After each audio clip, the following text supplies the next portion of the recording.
Good morning everyone and welcome to Economic Times daily analysis and explanation session. आज है 24 सितंबर and day है day 13। Start करते हैं फर्स्ट न्यूज़ से। अच्छा, पहले दो पेजेस पर ऐड है आपके जो आईफोन 13 प्रो और आईफोन 13 नए लॉन्च है उनके, तो इनको हम ऑब्वियसली स्किप करेंगे और यहाँ पर चलते हैं। अच्छा, पहली न्यूज़ के अंदर आपका क्या है, bulls unafraid of hawkish Fed scale new highs. Basically इसके अंदर 2-3 पॉइंट्स हैं, मैं पहले आपको ब्रीफ देता हूँ फिर हम डिटेल के अंदर चलते हैं। हॉकिश फेड का क्या मतलब है? हॉकिश फेड हमने डिस्कस किया था कि फेडरल पॉलिसी आपकी आने वाली है जिसके अंदर आपकी एफओएमसी की मीटिंग होती है, वो डिसाइड करते हैं कि क्या इंटरेस्ट रेट का टारगेट प्राइस होना चाहिए। तो ये मैंने आपको पहले बताया भी था। और इसका आपका इस न्यूज़ के अंदर ये है कि जो भी पॉलिसी रही वो हॉकिश फेड, वो उसके लिए एक ही वर्ड लिखा है सिर्फ। उसके बाद पूरी न्यूज़ के अंदर ये है कि उसका क्या इम्पैक्ट रहा स्टॉक मार्केट के ऊपर और जनरली कैसा रहता है, उस तरह से बेसिकली बताया हुआ है। अब यहाँ पे हम हॉकिश फेड को ही डिस्कस कर लेते हैं। पहले आपको समझ में आ गया होगा कि यही सबसे ज़्यादा इसके अंदर इंपॉर्टेंट है आपका। तो इसके अंदर मैं एक नया वर्ड यहाँ पे लिखने जा रहा हूँ, स्टांस। स्टांस का मतलब होता है बेसिकली ओपिनियन। ओपिनियन क्या, जैसे कोई भी आपका मिनिस्टर जो अपॉइंट होता है ये आपका टारगेट प्राइस को सेट करने के लिए, किसी भी मिनिस्टर का कुछ भी काम करने के पीछे मोटिव तो आप समझ ही रहे हैं, यही होता है ताकि वो डेवलपमेंट कर पाए जो उनकी इकोनॉमी है उसके लिए। तो इकोनॉमी को डेवलपमेंट करने के लिए काफ़ी सारे ओपिनियन होते हैं लोगों के। आपने जैसे सुना होगा इंडिया के अंदर चलता है लेफ्टिस्ट पार्टी, राइटिस्ट पार्टी। तो लेफ्ट पार्टी का जो भी इनकी पूरी आइडियोलॉजी है कि किस हिसाब से हमारी डेवलपमेंट होनी चाहिए, तो वो एक अलग है। और राइट वालों की अलग, राइट विंग इकोनॉमिस्ट, आपने ये सब सुना होगा, तो उनकी पूरी अलग पॉलिसी चलती है। और दोनों से ही हम ये इंश्योर कर सकते हैं कि ग्रोथ अगर एब्सोल्यूट टर्म्स में होनी तो हो जाएगी। मतलब बेसिकली अगर वो अपनी पॉलिसी को ढंग से इम्प्लीमेंट करते हैं तो वो ग्रोथ हो सकती है दोनों ही पॉलिसी से। तो इसी तरह से बेसिकली स्टांस रहता है। स्टांस जैसे अमेरिका के अंदर ज़्यादा ये टर्म चलती है, बट इंडिया के अंदर भी आप इसे टोटली वैलिड मान सकते हैं। स्टांस बेसिकली 4 तरीके के होते हैं। अकोमोडेटिव पहला स्टांस होता है। इसके अंदर क्या होता है, गवर्नमेंट ये चाहती है या जो मिनिस्टर है वो चाहता है कि हम गवर्नमेंट के अंडर से अपनी स्पेंडिंग को इंक्रीज कर दें। अच्छा, पहली बात तो ये ACC है, मतलब अकोमोडेटिव है, तो अगर आप नोट करें तो आप इसे नोट कर सकते हैं। दूसरा इसका एक्सप्लेनेशन में आप नोट कर सकते हैं कि इसके अंदर गवर्नमेंट की स्पेंडिंग जो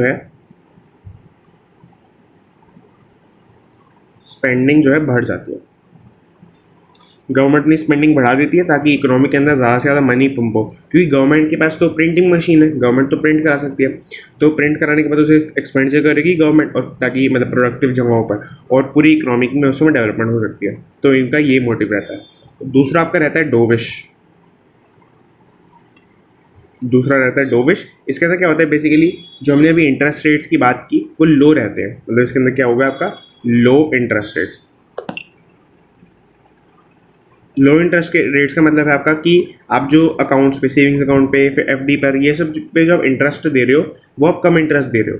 तो उसमें क्या होगा कि इनकी आइडियोलॉजी इस तरह से रहती है कि लोगों को अगर ज़्यादा इंटरेस्ट नहीं मिलेगा तो वो ज़्यादा पैसे बैंक में नहीं रखेंगे, या जो आपका फेडरल बैंक है उसके अंदर बेसिकली नहीं रखेंगे। तो और वो अपने जो पैसा उसके ऊपर उनको रिटर्न तो चाहिए, क्योंकि अपना पैसा मेंटेन करने के लिए, तो वो जो है प्रोडक्टिव यूज़ के अंदर उसको लगाएंगे, नए नए बिजनेसेस के अंदर इन्वेस्टमेंट करेंगे, इस तरह से करेंगे, तो वो उस तरह से हमारी इकोनॉमी की डेवलपमेंट हो जाएगी। तीसरा आपका रहता है हॉकिश। जो हॉकिश यहाँ पे मेंशन है वही वाला है ये हॉकिश, ये हो गया आपका। इसके अंदर क्या होता है, जो हम इंटरेस्ट रेट्स की बात करें ये उल्टा है। इसके अंदर क्या होता है, हाई इंटरेस्ट रेट्स। इनकी आइडियोलॉजी है कि हमें हाई कर देने चाहिए इंटरेस्ट रेट्स, ताकि जो है क्या हो कि ज़्यादा से ज़्यादा लोग हमें पैसे दे दें, यानी बैंक्स को पैसे दे दें। तो बैंक्स को पैसे दे देंगे, उसके बाद जो है बैंक्स अपने हिसाब से कैपिटल इंटेंसिव चीज़ों में यूज़ कर सकता है। जैसे US के अंदर ज़्यादा से ज़्यादा चीज़ें मशीनरी के थ्रू प्रोड्यूस होती है, क्योंकि वहाँ पे एम्प्लॉयमेंट कम है, मतलब एम्प्लॉयज़ कम है, वहाँ पे पॉपुलेशन कम है तो एम्प्लॉयज़ कम हो जाते हैं ऑब्वियसली। तो वहाँ पर जो है ज़्यादा से ज़्यादा चीज़ें मशीन के थ्रू प्रोड्यूस होती है, तो वो कैपिटल इंटेंसिव चीज़ों में अपने पैसे को इन्वेस्टमेंट कर देते हैं। तो इस तरह से इकोनॉमी का डेवलपमेंट हो जाएगा। चौथा आपका रहता है न्यूट्रल। तो न्यूट्रल सबसे ज़्यादा मतलब ऐसे कूल सी बात लगती है। इसके अंदर क्या होता है, इनमें जो आपका मिनिस्टर है वो, या जो मिनिस्ट्री है पूरी, वो इस तरह से सोचती है कि जो पहले चल रहा था वही चलने दो, क्योंकि उसकी वजह से जो डेवलपमेंट हुई थी वो भी सस्टेन हो जाएगी और हम थोड़ा बहुत और भी कर पाएंगे। क्योंकि अगर एक सिस्टम पहले से चल रहा होता है तो जो सिस्टम के अंदर लोग बैठे हैं या पूरा सिस्टम है पूरा, तो वो उस चीज़ के लिए एफिशिएंट हो जाता है, वो उसे फटाफट जो फास्टली परफॉर्म करने के उस मैनर के अंदर आ जाता है। तो ये न्यूट्रल वाली इस तरह से सोचते हैं कि जो पहले चल रहा था वही चलने दे। तो मैंने उसके लिए कॉन्स्टेंट वाली एक ये बना दी लाइन, मैं कॉन्स्टेंट लिख भी देता हूँ कि जो पहले इंटरेस्ट रेट चल रहा था, जैसी पहले स्पेंडिंग चल रही थी वैसे ही चलने दो, उसी तरह से हमें डेवलपमेंट करनी है। तो बेसिकली पूरा स्टांस का कॉन्सेप्ट रहता है। अब यहाँ पर क्या है कि जो अब फेडरल पॉलिसी के जो रिजल्ट्स आए हैं वो हॉकिश है, यानी कि ज़्यादा से ज़्यादा हाई इंटरेस्ट रेट्स पे वो अपना फोकस कर रहे हैं। और ये थोड़ा बहुत प्रिडिक्ट हो भी गया था, क्योंकि पिछली मीटिंग में भी हॉकिश ही आया था जब आपके बाइडन बन गए थे उसके बाद, मतलब बाइडन आपके जब प्रेसिडेंट बन गए थे उसके बाद। तो यहाँ पर क्या है कि बुल्स इसकी वजह से अनअफ्रेड है, मतलब बुल्स मतलब समझ गए होंगे कि वो लोग जो एक्सपेक्ट करते हैं स्टॉक प्राइसेस एक्सेट्रा को ऊपर जाने के लिए, कि मतलब हम अभी स्टॉक बाय करेंगे उसके बाद ऊपर जाना चाहिए स्टॉक, तब हमें गेन होगा। तो ये पहले बाय करते हैं फिर सेल करते हैं। दूसरा भी होता है बियर्स। बियर्स क्या करते हैं, पहले सेल करते हैं फिर बाय करते हैं, उसको कभी हम बाद में देखेंगे।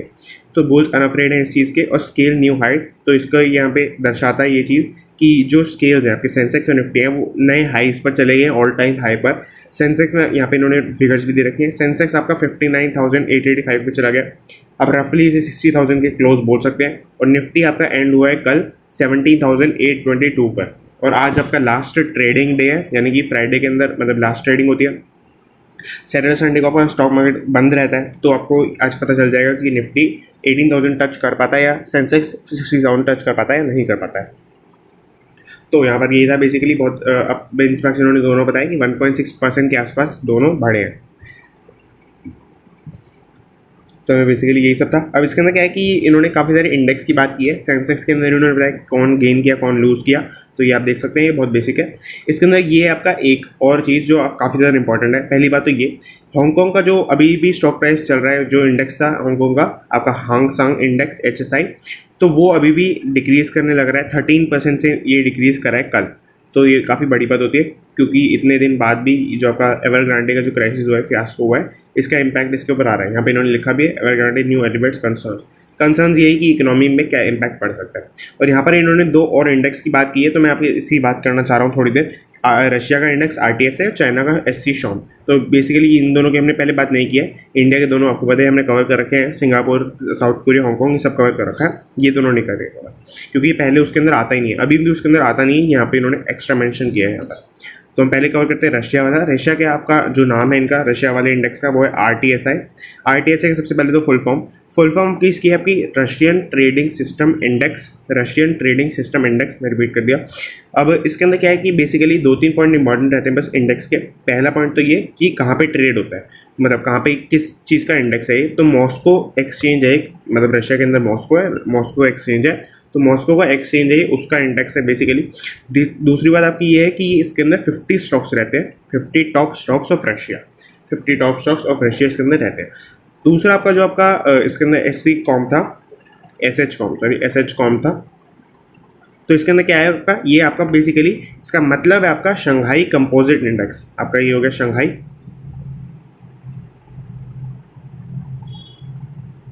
और ये हो गया COM पे आप समझ गए कंपोजिट हो गया। तो शंघाई कंपोजिट इंडेक्स के अंदर क्या है, एक आपका स्टॉक एक्सचेंज जो इसका है वो यही है, शंघाई स्टॉक एक्सचेंज, SSE बोलते हैं, शंघाई स्टॉक एक्सचेंज। तो इसके ऊपर सारे स्टॉक्स का ये पूरा ग्रुप है, ऑल स्टॉक्स। तो SSE के ऊपर जो भी स्टॉक्स लिस्टेड है सारे के सारे स्टॉक्स का ये पूरा मतलब इंडेक्स है। तो बेसिकली इसके अंदर क्या है कि मैं आपको एक और रिलेटेड बात बता देता हूँ। SSE की एक और यहाँ पर स्टॉक एक्सचेंज के ऊपर इंडेक्स है, जो इंडेक्स का नाम है आपका SSE 50। इसके अंदर आप समझ लेंगे निफ्टी की तरह ही इसके अंदर SSE की टॉप 50 कंपनीज के स्टॉक्स हैं। तो मतलब यही बेसिक, ये सबसे ज़्यादा इंपॉर्टेंट रहता है। ये SSE को हम जो ये वाला लेते हैं, SSE कॉम्प लेते हैं, ये थोड़ा सा कम इंपॉर्टेंट रहता है, क्योंकि इसके अंदर सारी कंपनीज हैं। तो सारी कंपनीज तो मतलब एक ओवरऑल फिगर हमें नहीं दे पाएंगी। जो टॉप 50 कंपनीज है वो हमें फिगर दे पाएंगी, क्योंकि इसके अंदर अलग अलग सेक्टर की 50 कंपनीज रहती हैं जो टॉप परफॉर्म कर रही हैं। और सारी कंपनीज के अंदर कुछ हो सकता है ऐसी कंपनीज हों जो आज के टाइम पे डोरमेंट हो गई हों, जो परफॉर्म ही नहीं कर रही कुछ, या जिनकी मैनेजमेंट में कुछ दिक्कतें चल रही हैं, तो उनकी वजह से जो थोड़ा कम परफॉर्म कर पा रही है वगैरह वगैरह। तो उसकी वजह से हमें एक क्लियर पिक्चर नहीं मिल पा रही जो असली इकोनॉमी के अंदर हो रहा है वो। तो ये आपका सबसे ज़्यादा एक इंपॉर्टेंट इंडेक्स रहता है SSE का। तो हमने देख लिया पूरा। सॉरी, अब आगे चलते हैं एक बार। PM Modi meets top US CEOs across की सेक्टर्स। बहुत ही बेसिक सी बात है कि आपके मोदी जी ने कल काफ़ी सारे CEO से मीटिंग की है US के। आपको बट नेचुरल सा क्वेश्चन है आपको आ रहा होगा माइंड में कि किस किस से की है। तो यहाँ पे इन्होंने ये भी पूरा मेंशन किया हुआ है। 5 CEO से कल मिले थे और उन्होंने मेंशन किया किस कंपनी का था, जैसे कॉलकॉम का आपके ये क्रिस्टियानो EM है वगैरह वगैरह, आप देख सकते हैं मैंने पूरा हाईलाइट कर रखा है। और जो इन्होंने बात की है वो ये आपकी pitches for investments in area such as telecom, electronics and solar manufacturing. तो पिच करने का मतलब ये होता है कि जैसे आपने एड्स वगैरह देखे होंगे, तो एड्स के अंदर जो भी चीज़ वो बोलते हैं या करते हैं या इन्फोग्राफिक्स के थ्रू आपको प्रेजेंट करते हैं, जिसके थ्रू वो चाह रहे हैं कि आपको कुछ बेच पाए या आपको किसी चीज़ के लिए कन्विंस कर पाए, तो वो आपका बेसिकली पिच होता है। सेल्स पिच, अगर कोई किसी ने थोड़े बहुत सेशन वगैरह किसी का अटेंड करें तो उसको पता हो, सेल्स पिच एक टर्म चलती है बेसिकली। तो यहाँ पे जो है मोदी जी ने पिच किया है इन लोगों को इन्वेस्टमेंट करने के लिए in the area such as telecom sector के अंदर, इलेक्ट्रॉनिक सेगमेंट के अंदर और सोल मैन्युफैक्चरिंग के अंदर। बेसिकली पूरे डिजिटल सेगमेंट के अंदर इन्होंने मतलब इन्वेस्टमेंट करने का यहाँ पे इन्होंने को पिच किया है, कन्विंस किया है। तो ये हम देख सकते हैं, बहुत बेसिक सी न्यूज़ है। Auto gadgets to pinch pockets more, बहुत बेसिक सी बात है आपका कि ऑटो मतलब ऑटो सेक्टर के अंदर, गैजेट सेगमेंट के अंदर, इलेक्ट्रॉनिक्स वगैरह की हमें प्राइस हाइक होते हुए दिख रहे हैं। आपका फेस्टिव सीजन भी वगैरह भी आ रहे हैं, तो auto gadgets to price pockets more आप समझ गए होंगे। Higher input and freight cost play spoil sport, basically बहुत यहाँ पे रीज़न बताने की कोशिश की गई है। आपको एक नेचुरल सा क्वेश्चन आता ही है माइंड में कि ऐसा क्यों कर रहे हैं। फेस्टिव सीजन पे तो नए नए सेल्स निकालते हैं लोग, प्राइसेस कम हो जाते हैं उसकी वजह से, तो ऐसा क्यों कर रहे हैं कि प्राइस हाइक हो रहा है 8% तक, 1-2% तक। तो यही बताने की कोशिश की है यहाँ पर कि हायर इनपुट कॉस्ट लग रही है इनको, जो इनका रॉ मटेरियल आ रहा है तो उसको आपको हायर आपका प्राइस चार्ज हो रहा है उसके लिए। और फ्रेट कॉस्ट भी इनके बढ़ गए हैं। फ्रेट कॉस्ट मतलब transportation cost basically.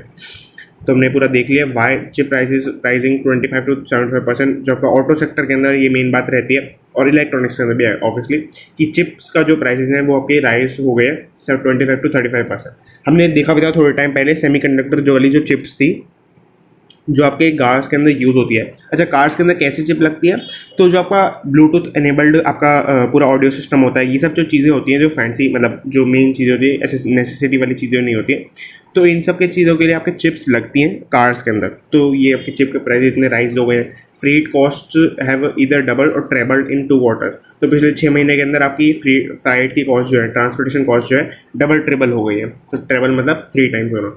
Copper, steel and refrigerant prices आपको 50 to 55%, एल्यूमिनियम एंड प्लास्टिक 40-45%। बहुत बेसिक सी बात है कि आपका ये जो आपके जो चीज़ें रिक्वायरमेंट्स है, ये रॉ मटेरियल वाली बात हो गई। तो रॉ मटेरियल की कॉस्ट 50% से के आसपास बढ़ रही है, तो ऑब्वियसली बात है कि थोड़ा कॉस्ट पर भी इम्पैक्ट पड़ेगा आपका। तो हमने जो पूरा देख लिया इसके अंदर। और आगे चले तो आपका Google moves HC against CCI over leaked report. Basically बहुत इसको थोड़ा बैकग्राउंड में समझने की ज़रूरत है। इसके अंदर हुआ क्या है कि आपका CCI ने, जो कॉम्पिटिशन कमीशन ऑफ इंडिया है, वो गूगल के ऊपर बहुत सारे ऐसे मतलब एक तरह से आप कह सकते हैं कि इल्ज़ाम लगाता रहता है कि गूगल जो है जो नॉर्मल OS चलता है आपका, जो आपका यहाँ पे देख सकते हैं एंड्रॉयड OS, जो एंड्रॉयड OS चलता है आपका, मैं यहाँ पे एक बार आपको ले आता हूँ, इसको थोड़ा क्लियर कर देते हैं। इससे अच्छा यहाँ पे क्लियर कर देते हैं। यहाँ पे जो गूगल CCI गूगल के ऊपर ये बोलता रहता है कि एंड्रॉयड OS, मैं यहाँ पे देखिए एक टर्म लिख देता हूँ, एंड्रॉयड OS, जो आई होप मेजोरिटी से आपके फ़ोन में होगा, Android OS, Android operating system. तो गूगल जो है इसको आपका एक्सप्लॉइट करता रहता है एक तरह से कि ये यूज़ नहीं करना चाहिए वगैरह वगैरह। और CCI ने ये बोला था, मतलब काफ़ी देर बोलता रहता है कि गूगल के पास इतना डेटा है कि वो आराम से ऐसा कुछ कर सकता है, मतलब अपने OS के अंदर। अच्छा, इनका OS कौन सा है, तो गूगल वालों का अपना OS है क्रोम OS। तो जो आपके वो फ़ोन्स आते हैं जो गूगल के, मैं नाम नहीं याद आ रहा मुझे, बट जो गूगल के मेन फ़ोन्स रहते हैं, मेरे ख्याल से मिनी करके शायद होता है कुछ, तो वो आपके या गूगल प्लस, शायद गूगल प्लस होता है, तो उसके अंदर आपका जो है क्रोम OS ही यूज़ होता है। तो गूगल वाले इसको प्रमोट करने के लिए जो इनके पास डेटा है, गूगल के पास इतना डेटा है, मतलब उसकी कोई लिमिट नहीं है, क्योंकि हम कुछ भी सर्च करते हैं तो गूगल पे ही करते हैं, तो वो सब डेटा गूगल के पास रहता है। तो वो जो है उसके थ्रू क्रोम OS को आपके प्रमोट करने की किसी ना किसी इनडायरेक्ट वे में कोशिश करता है। तो यही आपका बेसिकली CCI बोलता रहता है हर बार। बट यहाँ पे क्या हुआ है कि CCI ने इसी इन्वेस्टिगेशन से रिलेटेड, मतलब ये जो भी कर रहे हैं इसके लिए इन्वेस्टिगेशन हुई होगी, तो इन्वेस्टिगेशन से रिलेटेड अपनी एक जो रिपोर्ट है वो लीक कर दी थी, या लीक हो गई थी, कुछ भी कह सकते हैं आप। तो क्योंकि इसका रीज़न हमें, मतलब इसका आंसर हमें मिल नहीं पाएगा, तो लीक हो गई थी या लीक जो करवाई गई थी उसकी रिपोर्ट के अगेंस्ट गूगल ने आपका CCI के ऊपर हाई कोर्ट के अंदर केस कर दिया है कि ये क्या आप ये जो है अपनी रिपोर्ट लीक कर रहे हो हमारी, मतलब एक तो आप इन्वेस्टिगेशन कर रहे हो ऐसे इस तरह से, और आप इस रिपोर्ट को भी लीक कर रहे हो, तो हमारी इमेज के ऊपर बहुत ही नेगेटिव इम्पैक्ट पड़ेगा, तो आपको हम कोर्ट में लेकर चलना चाहते हैं, मतलब कि ताकि हम आपसे कुछ डैमेजेस क्लेम कर सकें। तो उस तरह से बेसिकली कहना चाह रहे हैं। अब ये आपका बाकी आप पढ़ सकते हैं, आपको इसमें समझ नहीं आएगा, मैं एक्चुअली बताऊँ तो यहाँ पे आपको समझ में नहीं आएगा, आपको गूगल के ऊपर कुछ आर्टिकल्स पढ़ने पड़ेंगे। मैं आपको चाहे नीचे एक दो दे भी भी दूंगा आपके डिस्क्रिप्शन के अंदर, तो आप उसे पढ़ सकते हैं। तो अब यहाँ पर आप देख सकते हैं फिडिलिटी में lead Meesho's new 550 to 600 million round. तो कई बार आपने लीड करना और राउंड, ये मतलब फंडिंग राउंड एक साथ सुना होगा, तो इसका क्या मीनिंग होता है? अच्छा, मीशो क्या है, मैं पहले उसके ऊपर आता हूँ पॉइंट के ऊपर। मीशो क्या है? मीशो आपका एक रीसेल का प्लेटफॉर्म है, ई कॉमर्स प्लेटफॉर्म है। इसके ऊपर आप कुछ भी जो है रीसेल कर सकते हैं और आप बाय भी कर सकते हैं, मतलब सेल वाली साइड से बाय वाली साइड से भी। तो इसका जो मेन ओनर है आपका, वो आपका मीशो के अंदर ये है आपका सोशल कॉमर्स नाम से एक कंपनी है। उन्होंने एक स्टार्टअप खड़ा किया है मीशो।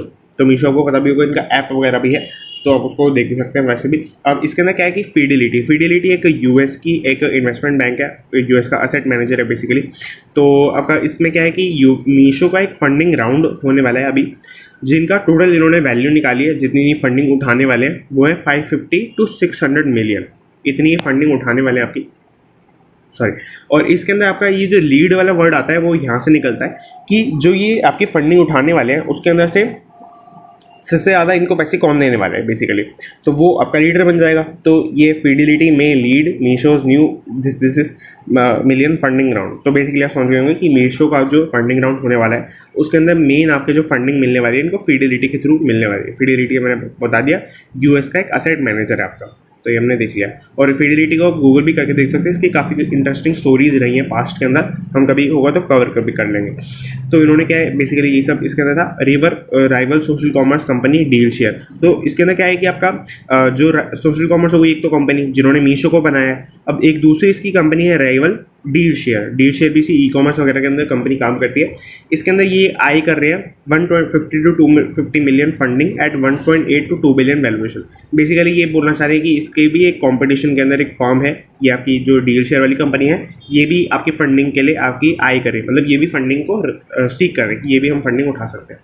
वैल्यूएशन में भी more than double two 5 billion. Basically ये आपकी मीशो की जो वैल्यूएशन है, ये आप कह सकते हैं सोशल कॉमर्स की जो वैल्यूएशन है वो डबल से भी ज़्यादा होकर के 5 बिलियन पर पहुंच जाएगी। मतलब अब ये के आसपास आप कह सकते हैं 2.3 बिलियन 2.1 बिलियन के आसपास है, यहाँ पे आप देख भी सकते हैं, नीचे लिखा भी है। आपकी जो मीशो की वैल्यूएशन है वो आपके सॉफ्ट बैंक और विजन फंड ने अभी इनको पैसे दे रखे हैं। सॉफ्ट बैंक मैं आपको पहले कवर भी किया है, जापान का काफ़ी बड़ा बैंक है जो इंडिया के अंदर काफ़ी ज़्यादा इन्वेस्टमेंट करता है, और 2.1 बिलियन इनकी है अभी के टाइम पे वैल्यूएशन। और अभी फिडिलिटी वगैरह जब कर देंगे, यहाँ पे इन्होंने स्टार लगा रखा है, स्टार का मतलब कि ये अभी the round is yet to close officially, मतलब क्लोज होने वाला है, मतलब जब होगा तो उसके बाद आपकी 5 बिलियन की वैल्यूएशन इनकी हो जाएगी सितंबर 2021, यानी कि इस महीने में। तो हमने पूरा देख लिया। फिडिलिटी में put more than 100 million in Meesho B cap and others will invest 500 to 50 to 100 million. बहुत बेसिक सी बात है कि आपका बी कैप भी एक अदर कंपनी है, जैसे यहाँ पे देखा आपने, तो ये आपकी बी कैप वगैरह और अदर्स जो है ये 50 से लेकर 100 मिलियन तक डालेंगे ईच, और ये आपका फिडिलिटी अकेला 100 मिलियन डालने वाला है। तो ये आपका इसी वजह से लीड है इन्वेस्टमेंट के अंदर, ये आपका में लीड, तो ये इसी वजह से लिखा है क्योंकि ये 100 मिलियन डालने वाला है, ये हमने यहाँ से देखा। तो हमने कवर कर लिया पूरा का पूरा। And the ET awards startup awards goals to, बहुत बेसिक सी बातें मैंने आपको पहले कवर भी किया है। इसके अंदर क्या है कि आपका एक इकोनॉमिक टाइम्स वाले अपना स्टार्टअप अवार्ड्स चलाते हैं, जिसका प्रोड्यूसर आपका IGFC बैंक भी है। तो इसके अंदर आपका जो जूरी है, मेरे को एग्जैक्ट नाम नहीं याद आ रहा, अब इस आर्टिकल के अंदर पढ़ सकते हैं, आपको मिल जाएगा, हमने पहले देखा भी था, ये रहा, ये आपके जो इन्फोसिस के को फाउंडर नॉन एग्जीक्यूटिव चेयरमैन है नंदन नीलकेनी, ये आपके जूरी है, मतलब जज है एक तरह से। तो ये 9 कैटेगरीज के अंदर अपना स्टार्टअप अवार्ड्स देते हैं, बहुत बेसिक सी बात है, ये देने वाले हैं। तो हमने देख लिया पूरा का पूरा। अब ये प्रॉपर्टी सेशन है, इसके अंदर कोई भी कॉन्सेप्ट बेस्ड न्यूज़ नहीं रहती है, तो इसको हम जो है स्किप करेंगे। इसके 2-3 पेजेस आते हैं डेली बेस पे।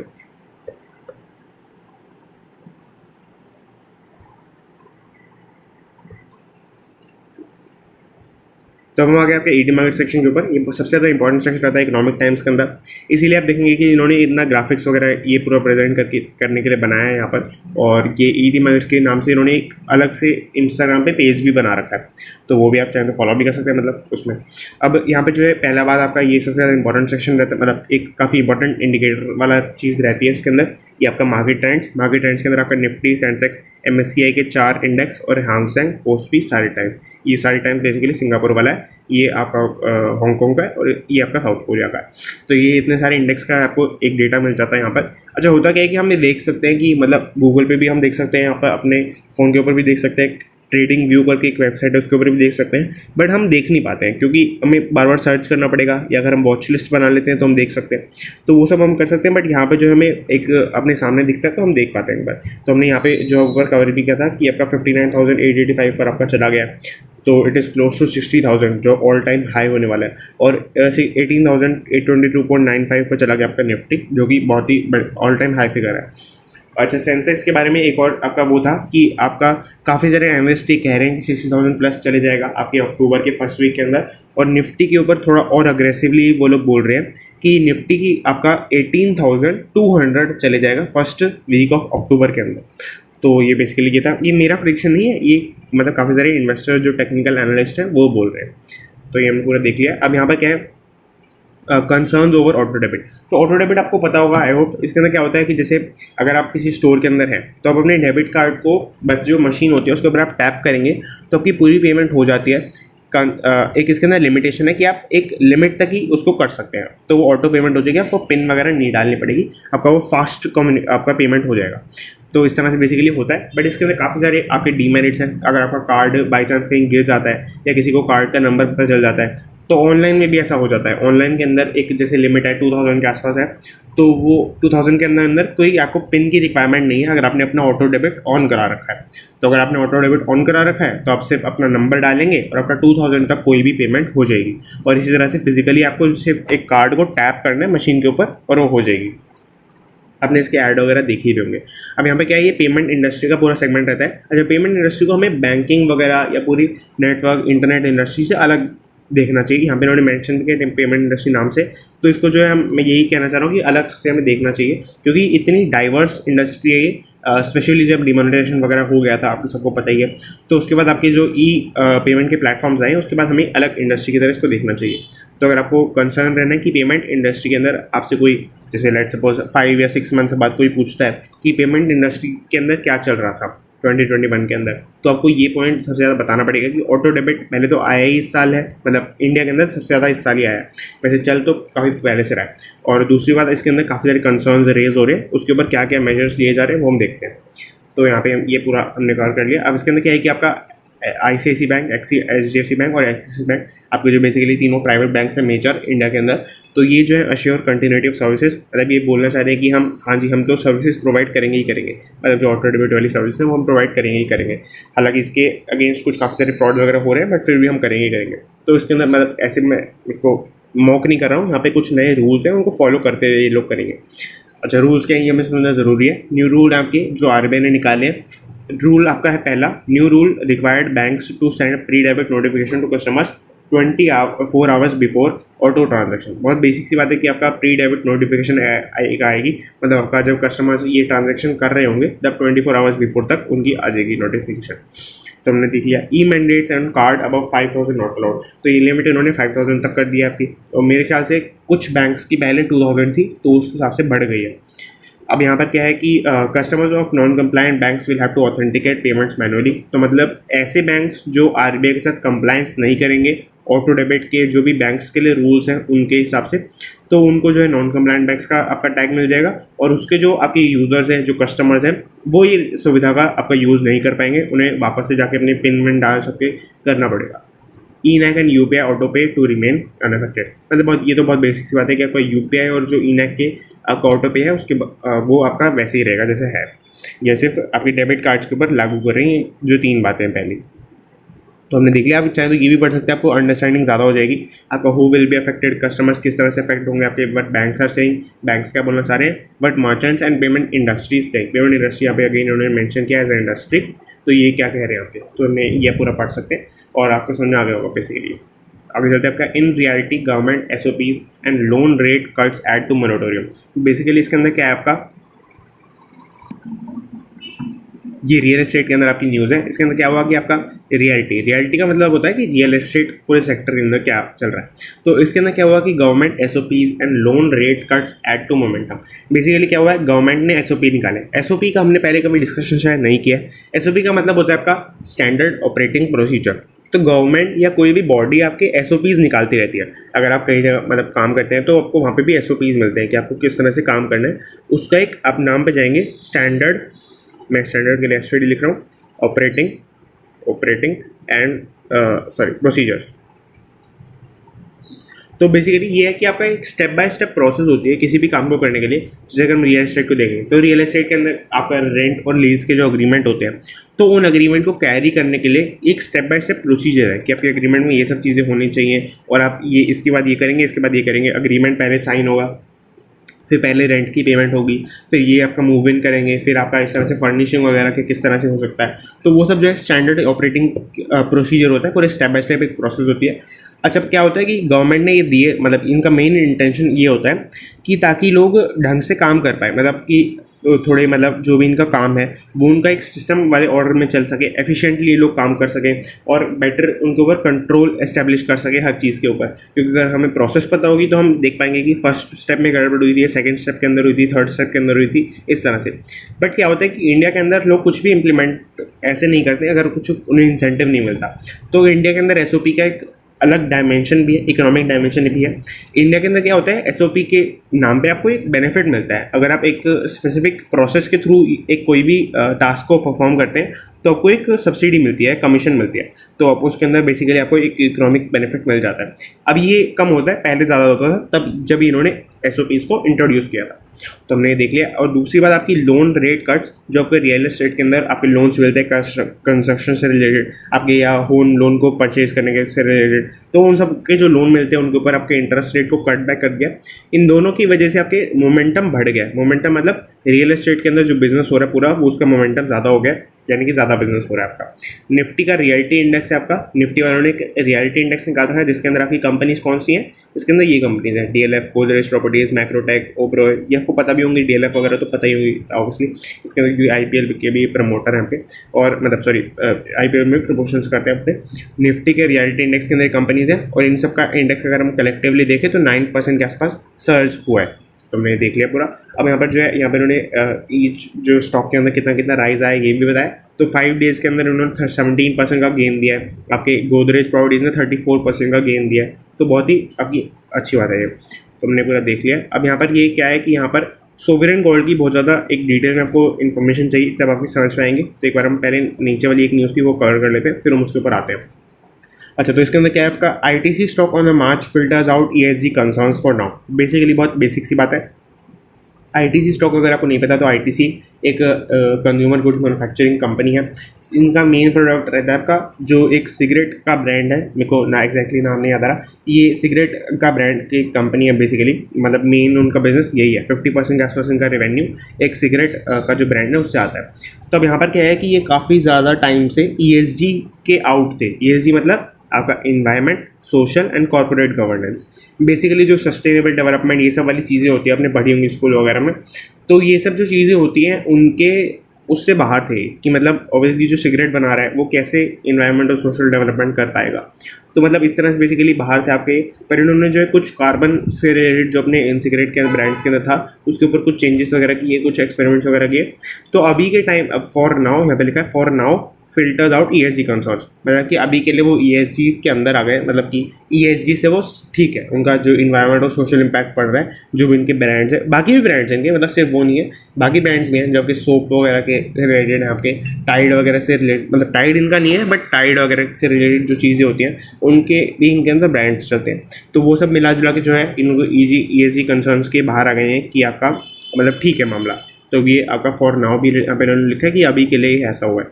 अब यहाँ पे हमने देख लिया पूरा। अब wall street indices extend really, बहुत बेसिक सी बात है। आपका वॉल स्ट्रीट के जो इंडेक्स हैं, इंडेक्स का प्लूरल हो जाता है तो वो इंडाइसेस बन जाता है। इंडाइसेस जो है वॉल स्ट्रीट के वो दो है मेन, आपके S&P 500 और डाउ जोन्स इंडस्ट्रियल एवरेज, डीजा भी कई लोग इसको बोलते हैं। तो ये दोनों बेसिकली आपके जो यूएस मार्केट है उसके सबसे मेन इंडेक्स है। जैसे निफ्टी और सेंसेक्स चलते हैं इंडिया के अंदर, तो उसी तरह से मेन इंडेक्स है आपकी यूएस मार्केट के अंदर। तो ये इनकी जो है इन्होंने रिकॉर्ड ब्रेक कर दी है अपने एक्सटेंड रैली के अंदर, मतलब सबसे ज़्यादा ऊपर ही गए। यहाँ पे एक्सटेंड रैली इसलिए लिखा है क्योंकि आपका जो रैली का मतलब यहाँ पर ये है कि आपके ग्लोबल मार्केट्स के अंदर हर एक इंडेक्स आपका ऊपर जा रहा है, एक्सेप्ट अगर हम छोड़ दें हांगसेंग इंडेक्स है, ये सब जो इंडेक्स जो आपके एवरग्रांडे के क्राइसिस के हिसाब से नीचे जा रहे हैं, तो उनके अलावा काफ़ी सारे इंडेक्सेस ऊपर जा रहे हैं। तो इस रैली के अंदर वॉल स्ट्रीट का इंडेक्स सबसे ज़्यादा तेज़ी से ऊपर जा रहे हैं, मतलब जो रेट है इंक्रीज़ होने का वो सबसे ज़्यादा है इनका। तो हमने पूरा देख लिया। आप that's it and thanks for watching. आपको नीचे टेलीग्राम का लिंक मिलेगा तो आप उसको ज्वाइन कर सकते हैं। उसके अंदर अगर आपको PDF वगैरह चाहिए तो वो भी उसके अंदर आपको मिल जाएगी। और ये वाली जो न्यूज़ थी, अगर आप इसके बारे में सोच रहे हैं तो इसको हम बाद में ही कभी कवर करेंगे, क्योंकि सोवरेन गोल्ड को मेरे को पूरा एक्सप्लेन करना पड़ेगा। ये जो आपका 2.5% वाला रेट है, ये जो आपके 5 ईयर्स के बाद लोग एग्जिट नहीं ले रहे हैं, तो किस तरह से आपका ये हम कभी बाद में देखेंगे। और जो इसको अगर हम कोशिश रही तो मैं कल एक वीडियो बना दूंगा छोटी सी, जो इस सोवरेन गोल्ड को समझाऊंगा और इस न्यूज़ को भी कवर कर लेंगे उसके अंदर।